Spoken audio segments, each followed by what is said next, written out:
రావాలి, కిందికి రావాలి. పోరాదు పోరాదు పోరాదు మంచిగా ఒక్క సీట్ లేవండి, ఒక్క సీట్ లేవండి. మీరే చెప్పండి.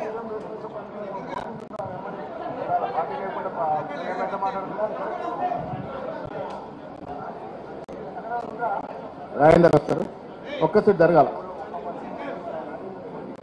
కావ్యమ్మ ఒక్క సీట్ జరగాలి, ఒక్క ఏక్ సీట్ సార్ వస్తారు.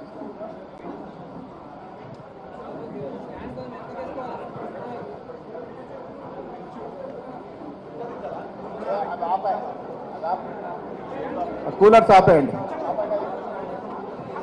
కూలర్స్ ఆఫ్ చేయండి, కూలర్స్ ఆఫ్ చేయండి. ఇక్కడ కూడా ఆపేయండి.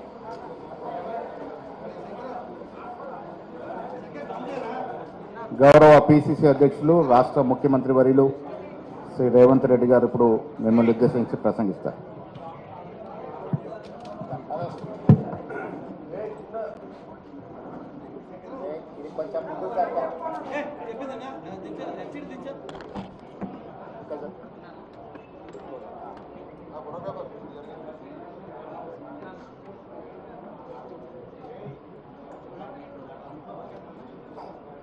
ఓకేనా?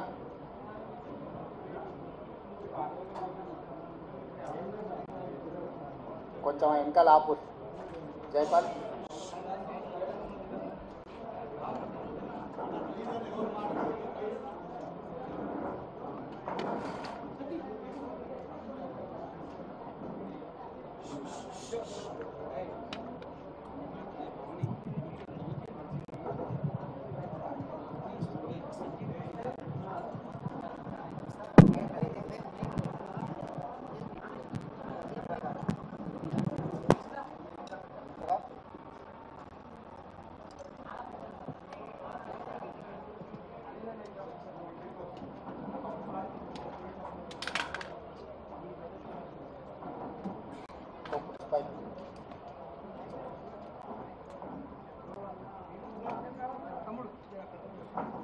ఓకేనా సోదర? మీడియా మిత్రులకు నమస్కారం.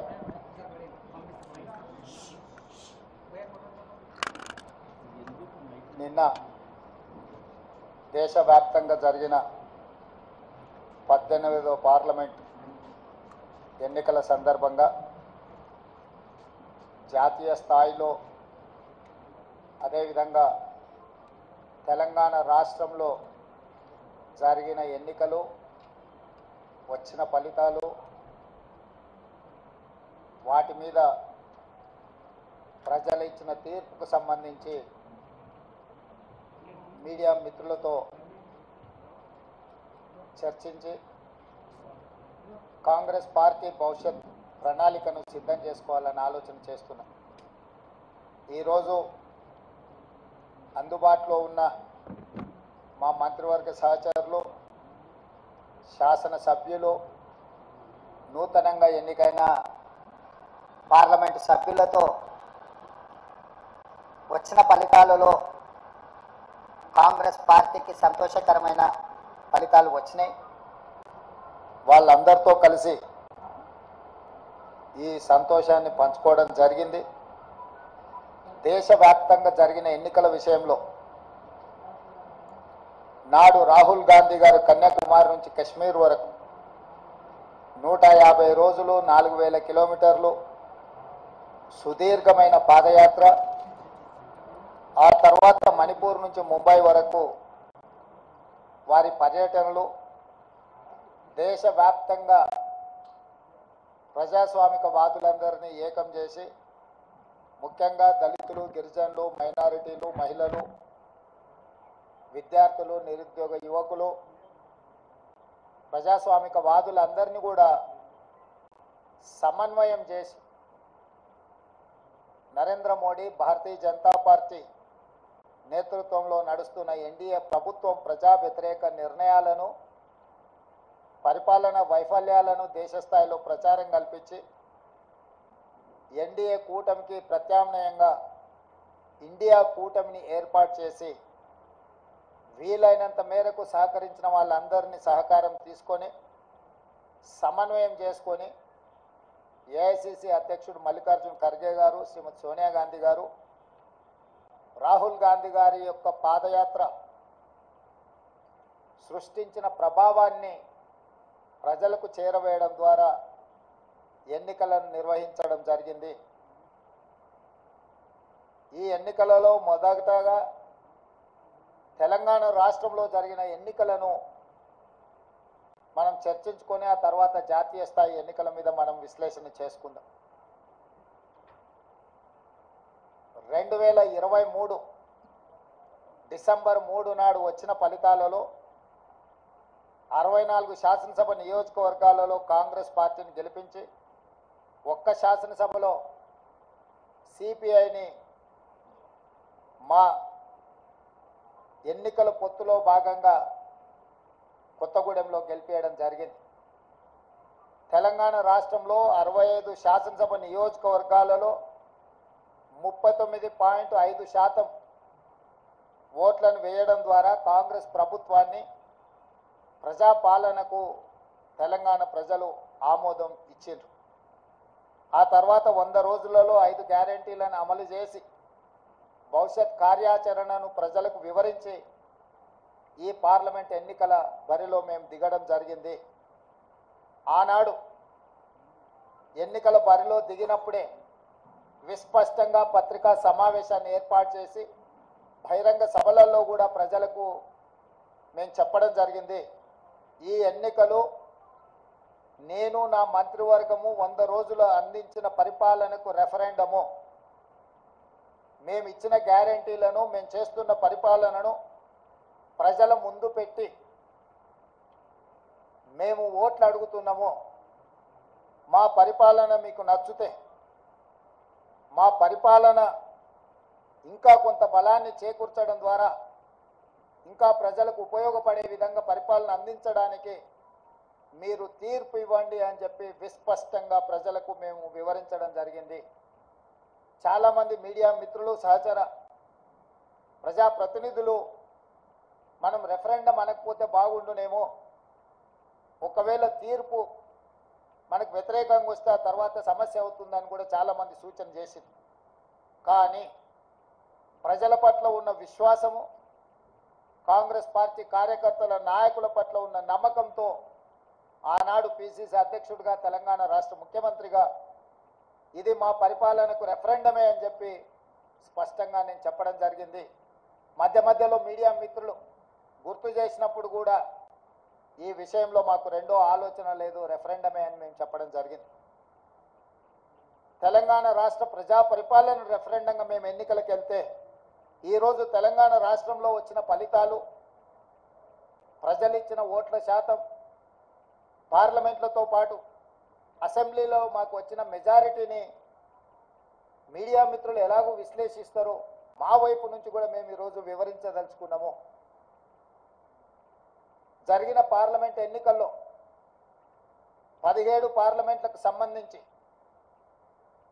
ఒక సీటు ఎంఐఎంకి ఇస్తే 16లో 8 పార్లమెంటు నియోజకవర్గాలను కాంగ్రెస్ పార్టీని గెలిపించడం జరిగింది. మరొక 8 భారతీయ జనతా పార్టీ గెలవడం జరిగింది. మా 8 పార్లమెంటు నియోజకవర్గాల ఫలితాలు దాదాపుగా 41% ఓట్లు కాంగ్రెస్ పార్టీకి రావడం జరిగింది. 2023 డిసెంబర్ 3 నాడు వచ్చిన ఫలితాలలో కాంగ్రెస్ పార్టీకి వచ్చిన ఓట్ల శాతము 39.5%. ఈ పార్లమెంట్ ఎన్నికల్లో 100 రోజుల పరిపాలన తర్వాత దాదాపుగా 41% ఓట్లు కాంగ్రెస్ పార్టీకి రావడం జరిగింది. ఓట్ల శాతంలో ప్రజలు రెఫరెండం ద్వారా మా పరిపాలన బాగుందనడమే కాదు, మమ్మల్ని మెచ్చుకొని అసెంబ్లీ ఎన్నికల్లో ఇచ్చిన ఓట్ల శాతానికంటే అధిక ఓట్ల శాతాన్ని ప్రజలు మాకు ఇవ్వడం ద్వారా, ఆశీర్వదించడం ద్వారా మా పరిపాలన పట్ల ప్రజలు సంతృప్తి వ్యక్తం చేసిండ్రు అని చెప్పి నేను భావిస్తున్నాను.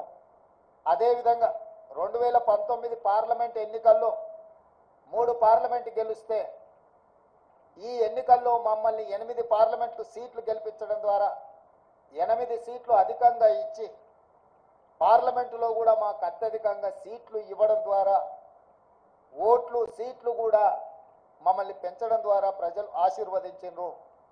ఇదే కాకుండా మూడవ విశ్లేషణ, 119 శాసనసభ నియోజకవర్గాలలో ప్రజలు ఓట్లేస్తే విస్పష్టంగా ఆనాడు 64 సీట్లు ఎట్లయితే మెజారిటీ వచ్చిందో ఈరోజు 64 సీట్లలో మెజారిటీ రావడమే కాకుండా కంటోన్మెంట్ మేము ఓడిపోయి బీఆర్ఎస్ గెలిచిన సీటులో కాంగ్రెస్ పార్టీకి 13,206 ఓట్ల మెజారిటీ ఇచ్చి 65వ స్థానాన్ని కూడా కాంగ్రెస్ పార్టీకి ఇవ్వడం ద్వారా ఆనాడు ఇచ్చిన 64 సీట్ల కంటే ఇంకొక సీటును అదనంగా ఇచ్చి కాంగ్రెస్ పార్టీని అసెంబ్లీలలో కూడా 65 సీట్ల తీర్పు ద్వారా మా రెఫరెండంని ప్రజలు సమర్థించిండ్రు, మాకు అనుకూలంగా ఓట్లేసి గెలిపించిండ్రు.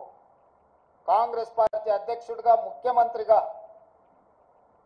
కాంగ్రెస్ పార్టీ ప్రజాప్రతినిధులకు, మంత్రివర్గ సహచరులకు, శాసనసభ్యులకు, రాష్ట్ర స్థాయి నాయకులకు, జిల్లా స్థాయి నాయకులకు, మండల స్థాయి నాయకులకు, మరీ ముఖ్యంగా గ్రామ స్థాయి కార్యకర్తలకు మనస్ఫూర్తిగా కృతజ్ఞతలు, ధన్యవాదాలు తెలియజేస్తున్నా. ఈరోజు వారి శ్రమ వల్ల, వారి కష్టం వల్ల, వారి ప్రయత్నం వల్ల ఓట్ల శాతంలో కావచ్చు, పార్లమెంటు సీట్ల విషయంలో కావచ్చు, శాసనసభ నియోజకవర్గాల వారిగా కాంగ్రెస్ పార్టీకి అత్యధిక మెజారిటీని తీసుకొచ్చి మా కాంగ్రెస్ పార్టీ కార్యకర్తలు ఈరోజు మా గౌరవాన్ని, రాహుల్ గాంధీ గారి నాయకత్వాన్ని నిలబెట్టినందుకు కాంగ్రెస్ పార్టీ తరఫున వారికి నేను సంపూర్ణంగా కృతజ్ఞతలు తెలియజేస్తున్నా.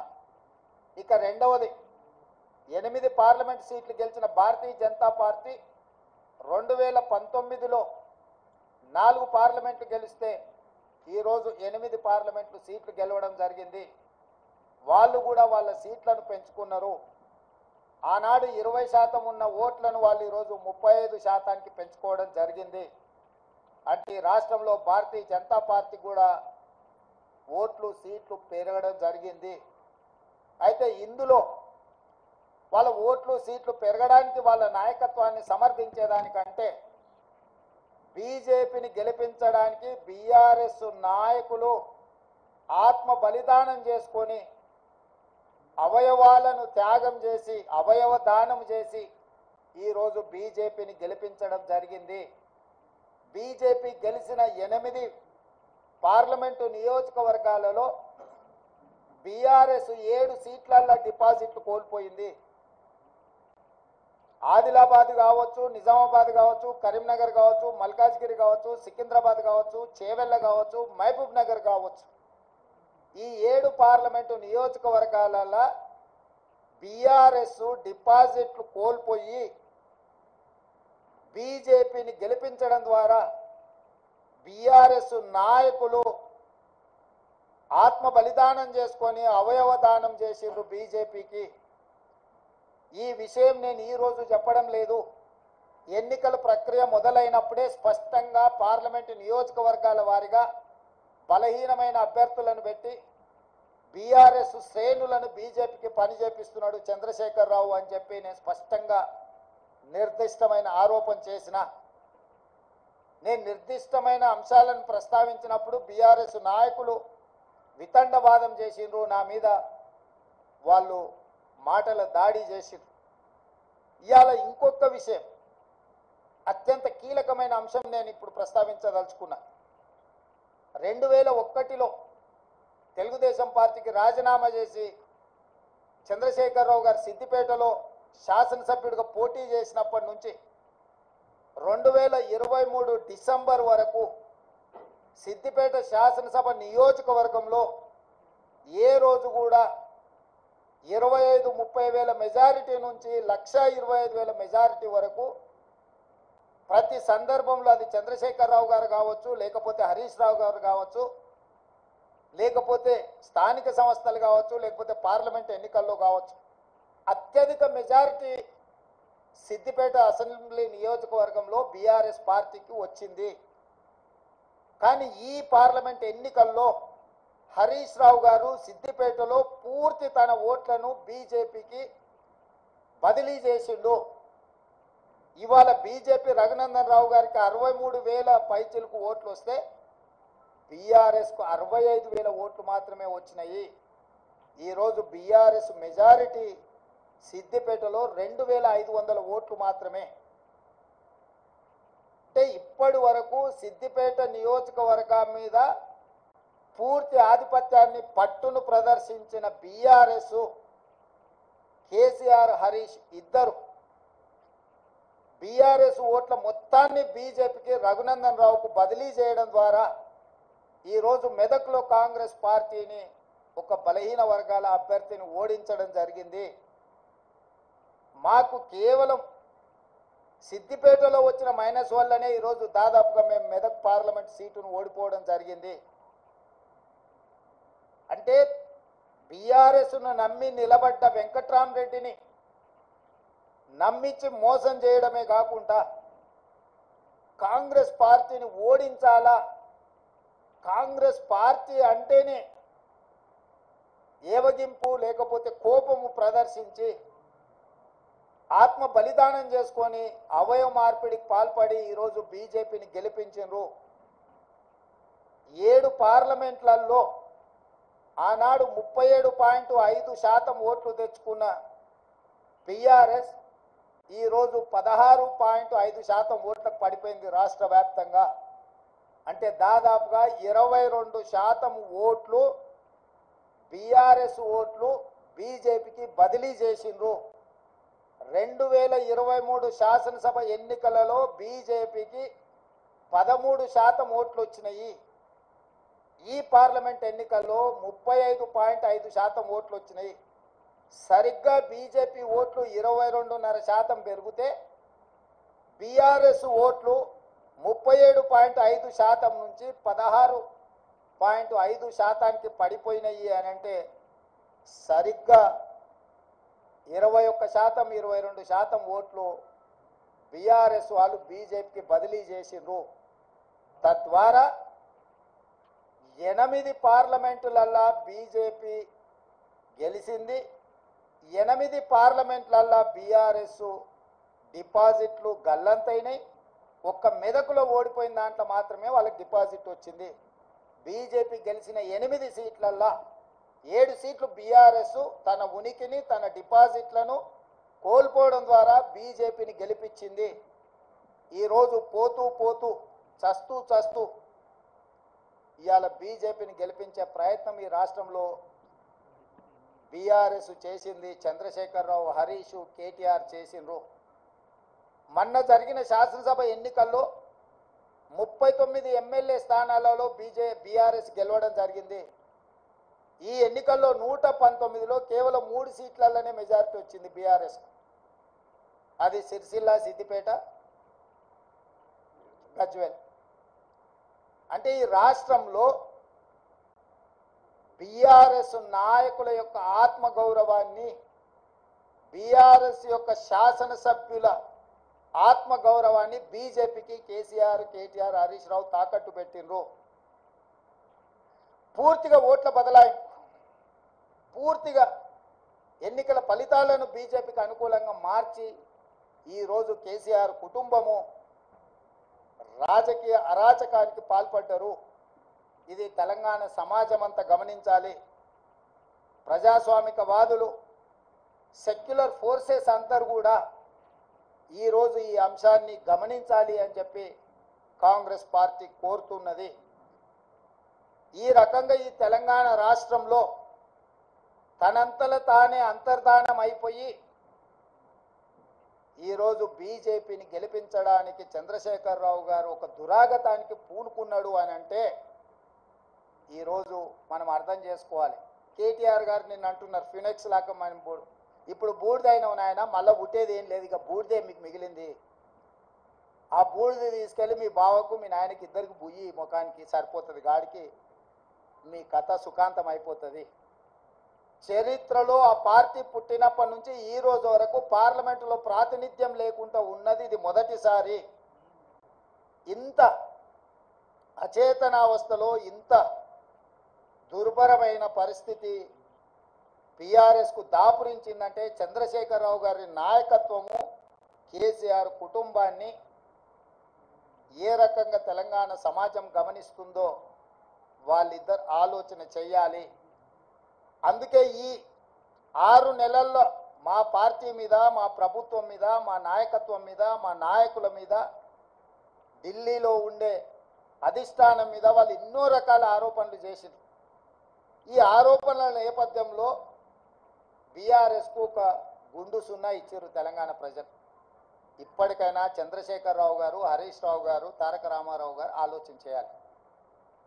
ప్రజలు ఎన్నుకున్న ప్రభుత్వాన్ని 100 రోజులు పూర్తి కాకముందే కోట్లాది శాపనార్థాలు పెట్టడం ద్వారా ఈ ప్రభుత్వాన్ని అస్థిరపరచాలన్న ఆలోచనతో, ఈ ప్రభుత్వాన్ని పడగొట్టాలన్న కుట్రలతో వ్యవహరిస్తే ప్రజలు పూర్తిగా బీఆర్ఎస్ను తిరస్కరించడం జరిగింది. ఇప్పటికైనా ప్రధాన ప్రతిపక్ష నాయకుడిగా రాష్ట్ర అవతరణ దినోత్సవాలలో కూడా పాల్గొనకుండా ఏవో చిల్లరమల్లర కారణాలు చూపించడం ద్వారా మీరు ప్రజాస్వామిక వ్యవస్థనే అవమానించే విధంగా వ్యవహరించిన తీరు ప్రజలు గమనిస్తున్నారు.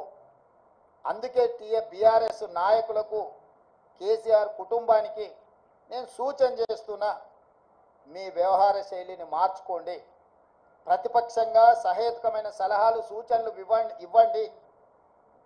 ప్రజల సమస్యలను పరిష్కరించడానికి సహకరించండి. మీ కుటుంబ స్వార్థం కోసమో, మీ పార్టీ మనుగడ కోసమో, లేకపోతే మీరు అక్రమంగా సంపాదించుకున్న ఆస్తులను కాపాడుకోవడానికో మీరు చేస్తున్న ప్రయత్నాలు ప్రజలు గమనిస్తున్నారు. కాబట్టి దయచేసి చంద్రశేఖరరావు గారు ప్రధాన ప్రతిపక్ష నాయకుడిగా మీ బాధ్యతను నిర్వహించండి. హరీష్ రావు గారు, మీరు ఆత్మహత్య చేసుకోవడం ద్వారా కాంగ్రెస్ పార్టీని ఓడించినామని మీరు అనుకుంటుండ్రేమో. మీరు ఆత్మాహుతి దళాలుగా మారి కాంగ్రెస్ పార్టీని దెబ్బతీయాలన్న ఆలోచన ఏదైతే చేస్తుండ్రో, ఇది చివరికి మీ ఉనికి, మీ మనుగడ ఈ రాష్ట్రంలో, ఈ దేశంలో లేకుండా, చట్టసభలలో లేకుండా కనుమరుగైపోతారు, కాలగర్భంలో కలిసిపోతారు. ఇట్లాంటి కుట్రలను, కుతంత్రాలను తెలంగాణ సమాజం గమనిస్తుంది.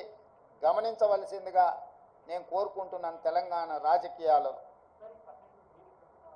అదేవిధంగా కేంద్ర రాజకీయాల దగ్గరికి వస్తేనే, కేంద్రంలో 2014లో Bharatiya Janata party election manifesto మీద 10 మంది నాయకుల ఫోటోలు పెట్టి ఓట్లు అడిగిండ్రు.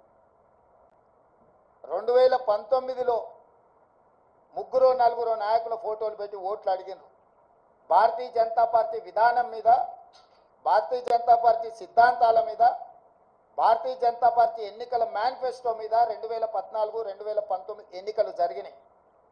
ఒకసారి 2014లో 273 సీట్లు వచ్చినాయి, 2019లో 303 సీట్లు వచ్చినాయి. అంటే సంపూర్ణమైన మెజారిటీ భారతీయ జనతా పార్టీకి ఆనాడు దేశ ప్రజలు ఇవ్వడం జరిగింది. 2024 పార్లమెంట్ ఎన్నికల్లో పార్టీని పక్కన పెట్టిండ్రు, సమిష్టి నాయకత్వాన్ని పక్కన పెట్టిండ్రు. మోడీ గ్యారంటీ అని చెప్పి ఏక వ్యక్తి నాయకత్వంలో ఒకే ఒక వ్యక్తి, అది మోడీ గ్యారంటీ అని చెప్పి ప్రజల దగ్గరికి వెళ్ళారు. మోడీ గ్యారంటీ మీదనే మొత్తం ఎన్డీఏ కూటమి యొక్క ఎన్నికల ప్రచార సరళిని నడిపించిండ్రు. 303 సీట్లున్న ఎన్డీఏ బీజేపీ 240 సీట్లకు పడిపోయింది. అంటే మోడీ గ్యారంటీని ఈ దేశ ప్రజలు తిరస్కరించిండ్రు. మోడీ గ్యారంటీకి ఉన్న వారంటీ అయిపోయింది. ఇక మోడీ కాలం చెల్లిపోయిండు అని చెప్పి దేశ ప్రజలు తీర్పిచ్చిండ్రు. దానికి సంబంధించి ఈ ఎన్నికల్లో బీజేపీకి, ఎన్డీఏకు 42.9% ఓట్లు వస్తే ఇండియా కూటమికి 41.1% ఓట్లు వచ్చినాయి. దాదాపుగా సరి సమానంగా ఓట్ల శాతం వచ్చింది. సీట్లు కూడా దాదాపుగా పోటీ పడే విధంగా రావడం జరిగింది. జాతీయ రాజకీయాలలో నా విశ్లేషణ, నా డిమాండ్ ఒక్కటే. మోడీ గ్యారంటీ మీద ఎన్నికలకు వెళ్ళిన భారతీయ జనతా పార్టీ మోడీ గ్యారంటీని ప్రజలు తిరస్కరించారు. మోడీ గ్యారంటీకి ఉన్న వారంటీ పూర్తి అయిపోయింది, కాలం చెల్లిపోయింది. కాబట్టి ఈ దేశ ప్రజలు మోడీ గారిని తిరస్కరించారు. తక్షణమే నరేంద్ర మోడీ గారు ప్రధానమంత్రి పదవికి రాజీనామా చేసి మళ్ళీ ప్రధానమంత్రి పదవి చేపట్టకూడదు. ఎందుకంటే ఆయన నాయకత్వాన్ని ఆయనను చూపించే ఓట్లు అడిగినరు.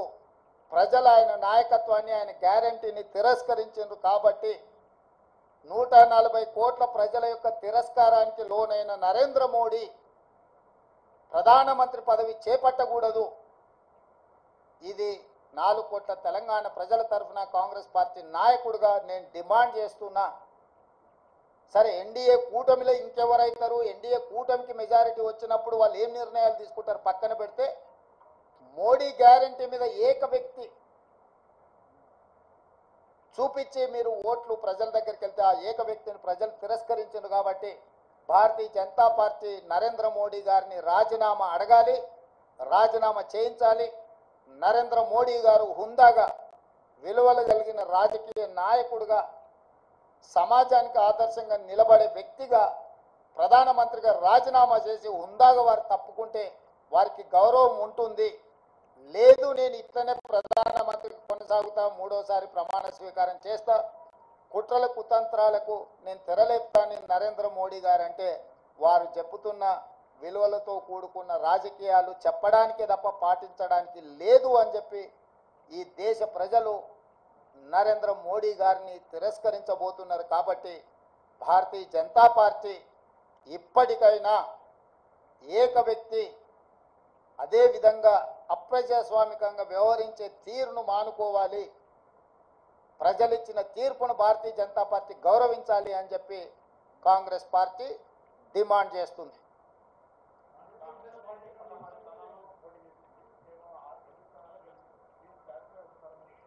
కాంగ్రెస్ పార్టీ 17 స్థానాలలో పోటీ చేసింది, 16 కాదు. 17 ఇట్లలో 8 సీట్లలో గెలిచినాము. ఫలితాలు అనుకూలంగా అనుకున్న దానికంటే ఎక్కువనే వచ్చినాయి. కానీ మేము ఎంతైతే కావాలనుకుంటున్నామో, మా అభిమానులు ఎంతైతే ఫలితాలు మాకు అనుకూలంగా ఉండాలనుకున్నారో ఆ స్థాయిలో లేవు. కాబట్టి ఇప్పటి వరకు 18 గంటలే పనిచేసినాం. ఇంకా ఒక 2 గంటలు అదనంగా పనిచేసి ప్రజల్ని మెప్పించడానికి, ప్రజాపాలన అందించడానికి మేము ప్రయత్నం చేస్తాం.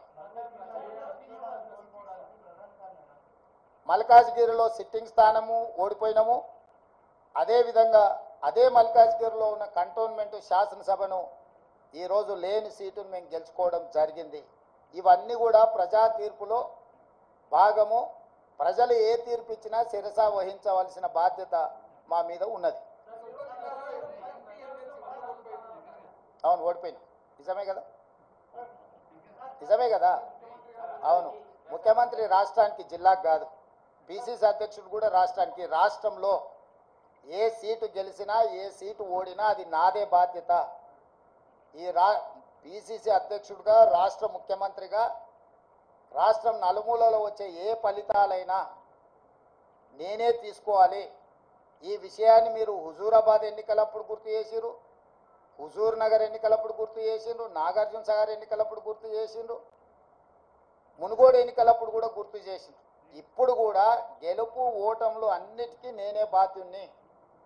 ఇందులో ఓటమి ఒకరి ఖాతాలో రాసి గెలుపులు నా ఖాతాలో రాసుకునే తత్వం కానీ ఆలోచన కానీ నాకు లేదు.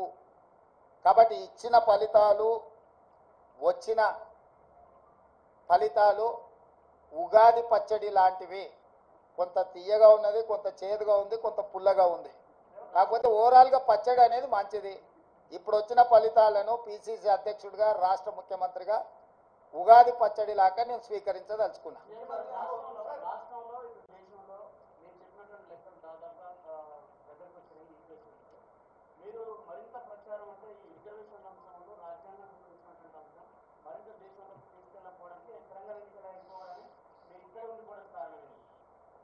మీరే అంటారు కదనే, పరిపాలన వదిలేసి ఇతర రాష్ట్రాలు తిరగబోతున్నాడని. వెళ్తే మీకు ఒక బాధ, ఉంటే ఇంకొక బాధ. కాబట్టి నేను రాష్ట్రానికి పరిమితమైన నాయకుడిని. నేను పిసిసి అధ్యక్షుడిని, నేను ముఖ్యమంత్రిని. ఎన్నికల అధ్యక్షుడిగా ఎన్నికలు ఇక్కడనే నిర్వహించిన, ముఖ్యమంత్రిగా నేను ఇక్కడనే ఉండి పరిపాలనను గాడిలో పెట్టే ప్రయత్నం చేసిన. వర్షానికి తడిచిపోయిన ఒడ్లు కొనుగోలు కావచ్చు, లేకపోతే మొలకెత్తిన ఒడ్లను కొనుగోలు విషయంలో కావచ్చు, విత్తనాల విషయంలో కావచ్చు, విద్యుత్ విషయంలో కావచ్చు, అకాల వర్షాలను ఎదుర్కోవడం విషయంలో కావచ్చు, రైతు రుణమాఫీకి సంబంధించిన అంశాలను సమీక్షించడంలో కావచ్చు, రాష్ట్ర ప్రజల యొక్క సమస్యలు పరిష్కరించడమే నా మొదటి ప్రాధాన్యత. నా బాధ్యత రాష్ట్రానికి పరిమితం. రాష్ట్రంలో ఉండే సమస్యలు పరిష్కరించడం, రాష్ట్రంలో ఒక మంచి పరిపాలన అందించడమే నా బాధ్యత అనుకొని ఇక్కడికే పరిమితమైన.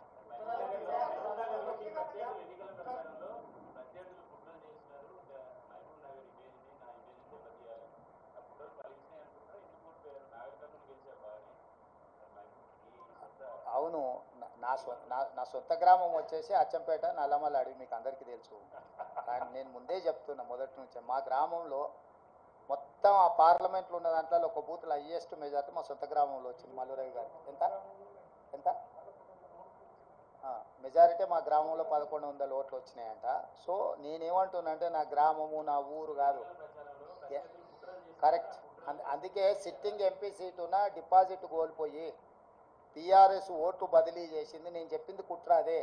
ఆ కుట్ర ఆ రోజు చెప్పినప్పుడు మీరు రేవంత్ రెడ్డి ఏదో బాధపడుతున్నాడు, రేవంత్ రెడ్డి ఏదో ముందే ఓటమిని అంగీకరించి మాట్లాడుతున్నాడని మీరే విశ్లేషణలు చెప్పారు లైవ్లల్లా. ఇప్పుడు నిజాం తేలింది కదా, మహబూబ్నగర్లో డిపాజిట్ పోయింది, చేవెళ్ళలో డిపాజిట్ పోయింది, సికింద్రాబాద్లో డిపాజిట్ పోయింది, మల్కాజ్గిరిలో డిపాజిట్ పోయింది, కరీంనగర్లో డిపాజిట్ పోయింది, నిజామాబాద్లో డిపాజిట్ పోయింది, ఆదిలాబాద్లో డిపాజిట్ పోయింది బీఆర్ఎస్ నాయకులకు. నేను చెప్పింది అదే కదా. వీళ్ళు పూర్తిగా ఓట్లు బదిలీ చేసి బీజేపీని గెలిపించడానికి బీఆర్ఎస్ కార్యకర్తల ఆత్మగౌరవాన్ని, నాయకులను బలిస్తున్నాడు అని చెప్పిన. ఇప్పుడు కూడా నేను విజ్ఞప్తి చేస్తున్న బీఆర్ఎస్ ఎమ్మెల్యేలకు, at the cost of your position, KCR బేరసారాలు చేసుకుంటున్నాడు బీజేపీ తోటి. ఇప్పటికైనా మీరు ఆలోచన చేసి, అదేమో అంటారు కదా, ఆత్మ ప్రబోధానుసారము మీరు నిర్ణయాలు తీసుకోండి.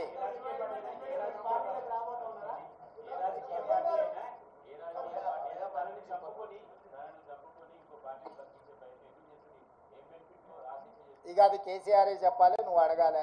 కేసీఆర్ అవయవదానం చేసిండు బీజేపీకి. ఆయన ఆత్మహత్య చేసుకోవడం ద్వారా ఆయన కిడ్నీలు, ఆయన కండ్లు ఇవన్నీ మోడీకి బదిలీ చేసిండు. ఆ బెనిఫిట్ ఏందో, బెయిలా లేకపోతే ఇంకేదన్నా అక్రమ సంపాదన అనేది మీరు విశ్లేషించాలి. మీరు ఎందుకు అన్నీ నేనే చెప్తే మీరెందుకు? రఘు చెప్పండి.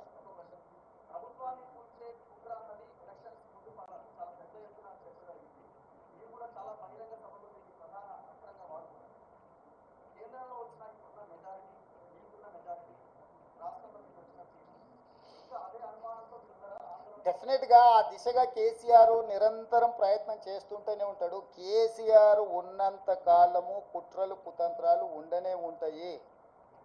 ఎప్పటికప్పుడు తెలంగాణ ప్రజలు అప్రమత్తంగా ఉండాల్సిన అవసరం ఉంది. కేసీఆర్ రాజకీయ జూదగాడు. జూదం అనేది కేసీఆర్ మానడు. సర్వం ఒడ్డైనా జూదమే ఆడతాడు కేసీఆర్. రాజకీయ జూదగాడైన కేసీఆర్ తెలంగాణ రాష్ట్ర రాజకీయ ముఖ చిత్రంలో ఉన్నంత కాలం ఈ కుట్రలు కుతంత్రాలు కొనసాగుతూనే ఉంటాయి. అయితే మహారాష్ట్రలో ఇట్లాంటి కుట్రలు కుతంత్రాలతోని శివసేనను, ఎన్సీపీని చీల్చడం ద్వారా, ప్రభుత్వాన్ని ఏర్పాటు చేయడం ద్వారా నరేంద్ర మోడీ గారు ప్రభుత్వాన్ని ఏర్పాటు చేసినా అని అనుకున్నాడు. కానీ మహారాష్ట్ర ప్రజల తిరస్కారానికి గురై ఈరోజు తలెత్తుకోలేని పరిస్థితులు మహారాష్ట్రలో ఉద్భవించినాయి. కాబట్టి తెలంగాణలో నరేంద్ర మోడీ గారు, బీజేపీ ఇదే రకమైన ప్రయోగం చేస్తారా చేయరా చూడాలి. నెంబర్ 1.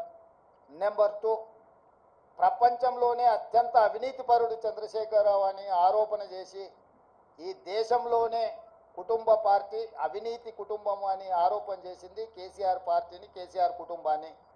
వీళ్ళతో బీజేపీ ఎట్లా జట్టు కడుతుంది, ఎట్లా సమర్థించుకుంటారో బీజేపీ నాయకులు ఇప్పుడు ప్రజలకు వివరించాలి. వీటన్నిటి నేపథ్యంలో ఈ అన్నిటిని విశ్లేషించడానికి ఇంకా కొంత సమయం పడుతుంది.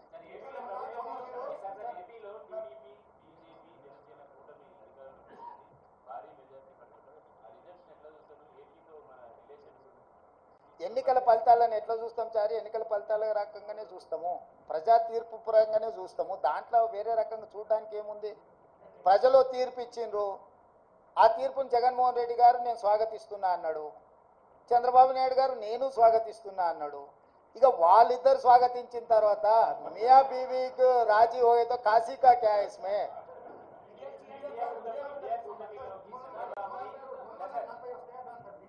ఆ,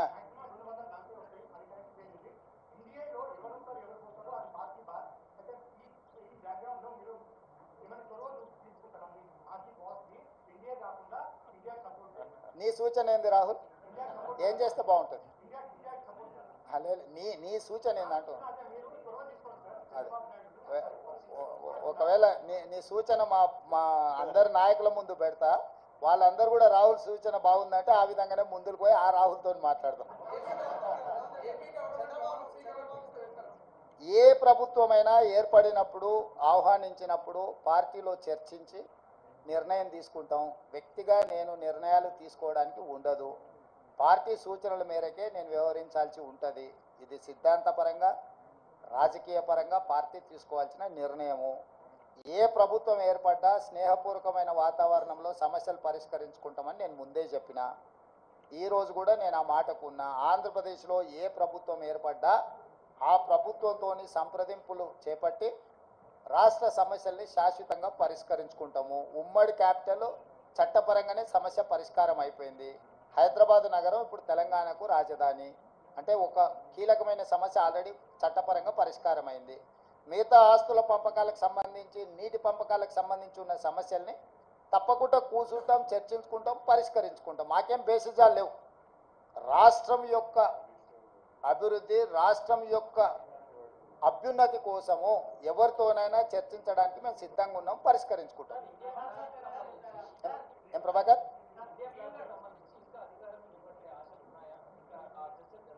నాకు తెలియదు, నేను ఢిల్లీకి వెళ్ళలేదు. ఇండియా కూటమి ఢిల్లీలో చర్చలు చేస్తారు. మన వాళ్ళు ఎవరైనా ఉంటే అక్కడికి ప్రశ్న అడగమను.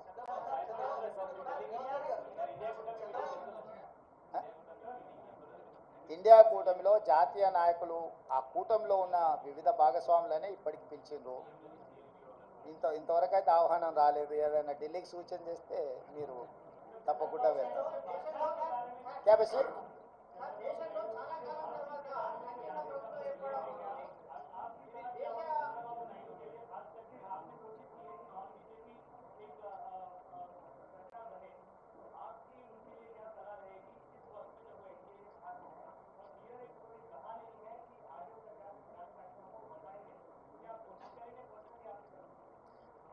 जहां तक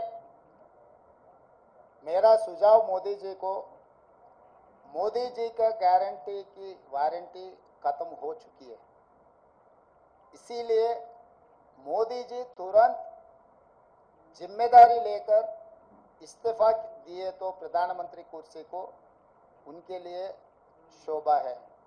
इसीलिए मैं एक ही मोदी जी से डिमांड करता हूं कि तुरंत आप प्रधानमंत्री कुर्सी को इस्तीफा दे दीजिए, क्योंकि आपके वारंटी की गारंटी खत्म हो चुकी है। और दूसरी बात रहा ये जो अलायंस के बारे में, इंडिया अलायंस या कोई आए कोई गए, ये जिम्मेदारी मेरे नहीं है। मेरे जिम्मेदारी है तेलंगाना सरकार चलाने का, तेलंगाना कांग्रेस पार्टी को चलाने का जिम्मेदारी है। मैं गैर जिम्मेदारी के काम नहीं करता हूं। जो जिम्मेदारी लोग हैं वो जिम्मेदारी लोग जिम्मेदारी निभाएंगे। वो यहाँ पर चर्चा नहीं होगी, दिल्ली में होगी। आपको कुछ भी अगर ऐसा ही कुछ संशय रहा तो मुझे पूछो, मैं दिल्ली में फिर पूछ लेके फिर वापस बोलूंगा। मैं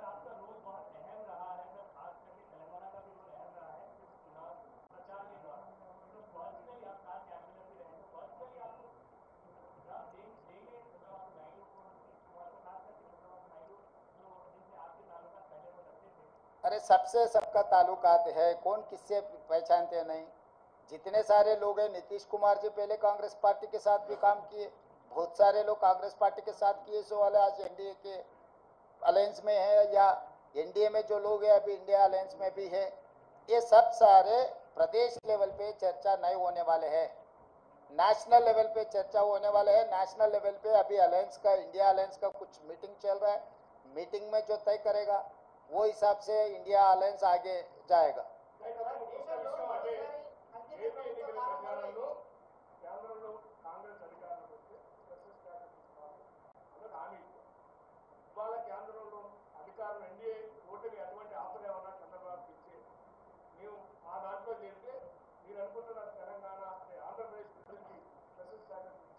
నిన్న రాహుల్ గాంధీ గారి పత్రికా సమావేశం చూస్తే మీకు అందరికి స్పష్టత వచ్చి ఉండాలి. ఆంధ్రప్రదేశ్ రాష్ట్రానికి ప్రత్యేక హోదా మా మన్మోహన్ సింగ్ గారు ఇచ్చిండ్రు. మన్మోహన్ సింగ్ గారు ఇచ్చిన మాటకు పార్లమెంటులో చేసిన చట్టానికి కాంగ్రెస్ పార్టీ కట్టుబడి ఉన్నదని రాహుల్ గాంధీ గారు విస్పష్టంగా ఆంధ్రప్రదేశ్కు హామీ ఇవ్వడం జరిగింది. ఇది చట్టబద్ధతతో కూడుకున్న హామీ, ఎన్నికల హామీ కాదు. అది 2014లోనే రాష్ట్ర పునర్విభజన చట్టంలో నాటి ప్రధానమంత్రి మన్మోహన్ సింగ్ గారు ఆంధ్రప్రదేశ్కు ప్రత్యేక హోదా ఇస్తామని చెప్పడం జరిగింది. నిన్న జరిగిన రాహుల్ గాంధీ గారు మల్లికార్జున్ ఖర్గే గారు పత్రికా సమావేశంలో రాహుల్ గాంధీ గారు ఈ అంశాన్ని పునరుద్ఘాటించిండ్రు. మేము కట్టుబడి ఉన్నాము అని. ఎవరికైనా ఎలాంటి శశబిషలు అనుమానాలు అక్కర్లేదు. ఆనాడు పార్లమెంటులో చేసిన చట్టానికి కాంగ్రెస్ పార్టీ కట్టుబడి ఉంది.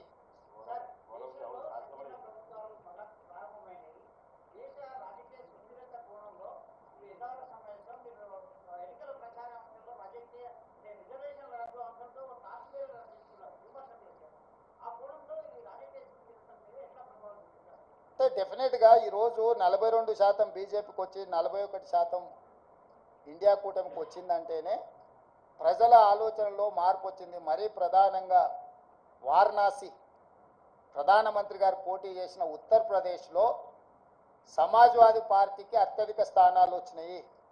ఈరోజు సమాజ్వాదీ పార్టీ కాంగ్రెస్ పార్టీ దాదాపుగా 40 పైగా సీట్లను సాధించడం జరిగింది. 37 స్థానాలు సమాజ్వాదీ పార్టీకి వచ్చినాయి, 7 కాంగ్రెస్ పార్టీకి వచ్చినాయి. అంటే దాదాపుగా 42 స్థానాలు సమాజ్వాదీ పార్టీ కాంగ్రెస్ పార్టీ ఉత్తరప్రదేశ్లో గెలవడం జరిగింది. రెండవది ఫైజాబాద్ పార్లమెంట్. ఫైజాబాద్ పార్లమెంట్ అంటే అయోధ్య రామ మందిరం ఎక్కడైతే నిర్మించిందో ఆ పార్లమెంట్లో బీజేపీ ఓటమి చెందింది. అంటే రాముడి పేరు మీద ఎన్నికల ఓట్ల యాచక వృత్తి చేపట్టడాన్ని రాముడు కూడా క్షమించలేదు. రాముడి పేరు మీద యాచక వృత్తికి పాల్పడ్డ బీజేపీని అయోధ్య మందిరం ఉన్న అయోధ్య ప్రాంతంలో ఉన్న ఫైజాబాద్ పార్లమెంట్లో బీజేపీని ఓడించడం ద్వారా భారతీయ జనతా పార్టీ నాయకులకు దేవుడు కూడా గుణపాఠం చెప్పిండు. ఈ అంశాలన్నీ కూడా మన కళ్ళ ముందే జరిగినాయి. మోడీ గ్యారంటీ మీద ప్రజలు తీర్పిచ్చిండ్రు, మోడీ గ్యారంటీని తిరస్కరించిండ్రు. రాముడి తలంబ్రాల పేరు మీద ఓట్లు కొల్లగొట్టాలని చూస్తే రామ మందిరం నిర్మించిన అయోధ్య ఉండే పార్లమెంటు నియోజకవర్గం ఫైజాబాద్లోనే బీజేపీని ఓడించడం జరిగింది, ప్రజలు తిరస్కరించడం జరిగింది. కాబట్టి దేవుడి పేరు మీద ఓట్లు పొందాలన్న దురాశ బీజేపీకి మంచిది కాదు. ఇవన్నీ కూడా ప్రజలు ఇచ్చిన తీర్పు. ఈ తీర్పును దృష్టిలో పెట్టుకొని మనం అందరం కూడా భవిష్యత్ కార్యాచరణను నిర్ణయించుకోవాలి.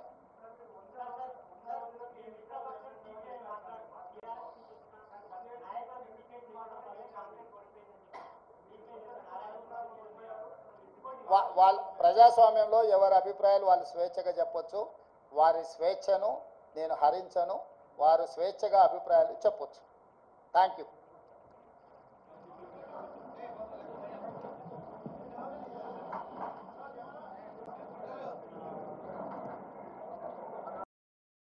Like, share, subscribe.